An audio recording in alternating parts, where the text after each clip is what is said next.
오늘 함께 읽은 요한복음 14장 1절 말씀을 통해서 분명히 믿고 기도하라 라는 제목으로 하나님의 말씀을 함께 나누도록 하겠습니다. 분명히 믿고 기도하라 라는 제목입니다. 우리가 때때로 살아가다 보면 원하든 원하지 않든 말싸움 같은 것에 휘말릴 때가 있지요. 이렇게 말싸움에 휘말렸을 때 이 말싸움을 이기거나 혹은 해명하기 위해서 필요한 것이 있다면 무엇일까요? 큰 목소리가 필요할까요? 당당한 태도가 필요할까요? 아니면 말꼬리를 잡는 그런 기술들이 필요할까요? 그런 여러 가지 것들이 하나의 기술이나 요소들이 될 수는 있겠지만 가장 분명히 필요한 것은 아마도 논리 구조일 것입니다. 이러이러한 이유로 이러이러하다라는 이런 분명한 논리 구조는 비단 말싸움뿐만이 아니라 일상생활에서 설득하기라든지 또 어떤 일을 계획하든가 혹은 분석하든가 등 여러 가지 방면에 꼭 필요한 영역이기도 하지요. 그러면 이러한 분명한 논리 구조를 만들기 위해 가장 중요한 방법론은 무엇일까요? 세상 사람들은 이를 위해서 어떤 방법을 사용할까요? 이것이 오늘 말씀을 풀어가기 위한 시작이자 단초, 실마리인데요. 그것은 바로 의심하기입니다. 의심하기. 과연 그 말이 맞을까? 정말로 이렇게 하면 그렇게 될까? 저기에 이렇게 쓰여져 있던데 그게 정말 사실일까? 이와 같이 의심하기는 어떤 논리를 만들어 가거나 혹은 계획을 세울 때 아주 유용한 방법이긴 합니다. 근현대의 철학을 구성하는 근본 요소도 바로 이 의심의 질문 위에 세워져 있습니다. 유명한 철학자 데카르트는 절대로 의심할 수 없는, 절대로 부정할 수 없는 절대 진리, 절대 논리를 발견하기 위해서 계속해서 의심하고 또 질문하였습니다. 그리고 마침내 발견한 최후의 문장이 바로 나는 생각한다, 고로 존재한다라는 이 문장이었지요. 참 아이러니하지 않습니까? 절대 의심할 수 없는 그런 논리를 발견하기 위해 사용한 그 방법론이 또 바로 의심이라는 그 방법 말입니다. 이처럼 오늘날 이 세상을 떠받들고 있는 논리와 철학 또 학문의 근원에는 이 의심의 논리가 자리 잡고 있습니다. 자, 그러면 이와 같이 의심의 논리 위에 세워진 이 세상 속에서 우리 그리스도인들은 어떻게 살아가야 할까요? 또 마음속에 간절한 소망이 있는 우리는 어떤 태도로 기도해야 할까요? 이것이 오늘 말씀의 가장 중요한 주제이자 화두입니다. 오늘 말씀은 기도에 대한 말씀입니다. 오늘 우리가 이렇게 함께 모여서 예배드리고 말씀을 나누며 기도하는 이유도 우리가 지금 금요 심야 기도회로 모였기 때문이지요. 그러면 우리는 어떻게 기도해야 할까요? 오늘 말씀의 가장 중요한 핵심 주제는 바로 하나님을 믿고 기도하라라는 것입니다. 한번 따라해 보겠습니다. 하나님을 믿고 기도합시다. 그렇습니다. 우리 그리스도인들이 이 세상을 살아가는 방식, 또 기도 응답을 받는 가장 확실하고 분명한 방법은 바로 하나님을 믿고 기도하는 것입니다. 생각해보면 너무 당연한 소리이지요. 하나님을 믿는다는 그리스도인들이 하나님을 믿지 않는다면 그게 얼마나 이상한 일이겠습니까? 하나님을 믿지 않고 기도한다면 그것만큼 이상한 일도 없겠지요. 그런데 이것이 오늘의 가장 중요한 핵심이기도 합니다. 왜냐하면 오늘날 상당수의 그리스도인들이 이 부분을 확신하지 못하기 때문입니다.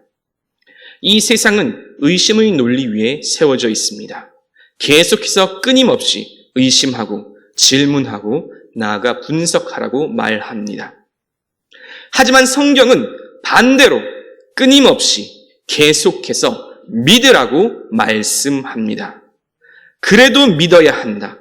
믿고 기도하고 구해야 한다. 하나님을 믿고 사람을 신뢰하고 믿음만이 이 세상을 살아가는 우리 그리스도인들의 유일한 생존 방식이다. 성경은 계속해서 이렇게 말씀합니다. 사실 이것이 오늘날 우리 그리스도인들이 이 세상을 살아가기 참 힘든 어려운 이유 가운데 하나이지요. 세상은 이처럼 의심의 논리 위에 세워져 있는데 성경은 그럼에도 불구하고 우리 그리스도인들에게 계속해서 믿으라고 정반대의 삶을 말씀하고 있으니까요. 기도응답 역시 마찬가지입니다. 사랑하는 성도 여러분, 우리가 기도하는 이유가 무엇입니까? 우리에게 기도 제목이 있고 또 그 기도 제목을 하나님께서 반드시 이루어 주실 것이라는 그 믿음이 있기 때문입니다. 그렇게 우리는 하나님께 기도하는 것입니다. 하나님께서 이루어 주시기를 바라며 기도한다면 당연히 하나님께서 응답하시고 이루어 주실 것을 믿고 기도해야 합니다. 만약 기도는 하는데 믿음은 가지지 않고 하나님께서 나의 이 기도를 이루어 주실지 안 이루어 주실지 잘 모르겠다라는 그런 마음으로 혹 기도한다면 그것만큼 이상한 일이 또 있을까요? 하나님께서 응답하실 것이라는 그 믿음 없이 그런 확신 없이 기도한다면 차라리 소원을 이루어줄 수 있는 다른 어떤 누군가나 다른 어떤 존재를 찾아가는 것이 훨씬 더 분명하고 빠른 길일 수도 있습니다. 하나님께서 나의 이 기도를, 나의 이 간절한 기도를 이루어 주실지 응답하실지 모르겠는데 하나님의 응답을 믿질 못하는데 기도할 이유가 무엇입니까? 그것만큼 무의미한 일도 없을 것이며 시간 낭비도 없을 것입니다. 세상 사람들이 혹은 몇몇 그리스도인들이 기도하지 않는, 하나님을 믿지 않는 이유가 바로 여기에 있습니다. 하나님을 믿지 않기 때문에, 그 능력을 의심하기 때문에 기도하지 않는 것입니다. 하나님께서 우리의 기도를 이루실 그 능력이 없다고 생각하기 때문에 하나님께 기도하지 않고 오히려 자신의 힘과 능력, 혹 다른 무언가를 통해서 자신의 소망을 이루려고 하는 것이지요. 100번, 1000번 양보해서 세상 사람들은 그럴 수 있습니다. 말 그대로 애초에 믿지 않는 사람들이니까요. 그러나 참으로 답답하고 안타까운 것은 하나님을 믿는다고 말하는 그리스도인들조차도 이와 비슷한 생각, 행태를 보일 때가 있다는 점입니다. 많은 그리스도인들이 흔히 하는 실수, 잘못 가운데 하나는 교회에 나와서 예배도 드리고 기도도 하는데 실상 자기의 삶에서 하는 행동은, 생각은 하나님이 아닌 사람과 환경을 의지하는 것입니다. 이것은 본질적으로 하나님을 믿지 않는 세상 사람들과 크게 다르지 않은 모습들이지요. 하나님께 우리의 소망을 이루어달라고 간절히 기도했다면 당연히 하나님께서 나의 이 기도를 반드시 이루어 주실 것이라고 분명히 믿고 확신하고 나아가야 합니다. 그런데 그렇지 않고 우리 그리스도인들조차 세상 사람들처럼 혹 사람을 통해서, 환경을 통해서 자신의 소망이나 소원을 이루려 한다면 장담하건대 반드시 그 상황과 환경, 사람 때문에 낙담하고 좌절하는 경험을 하게 될 것입니다. 그러나 반대로 우리가 하나님을 바라보면서 하나님께서 반드시 우리의 이 기도 제목을, 간절한 기도를 이루어 주실 것을 확신한다면 우리는 절대로 실망하지 않을 것입니다. 전지전능하신 하나님께서 우리의 그 믿음을 보시고 하나님의 선하신 계획 속에서 우리의 기도를, 우리의 소망을 이루어 가실 것이기 때문입니다. 믿으시기 바랍니다. 나아가 우리에게 하나님을 바라보는 그 믿음이 있다면 지금 당장 그 기도 제목이 이루어지지 않는다 할지라도 우리는 믿음으로 하나님을 기다릴 수 있고 나아가 그 기도 제목이 이루어질 때까지 계속해서 기도할 수 있는 힘이 생깁니다.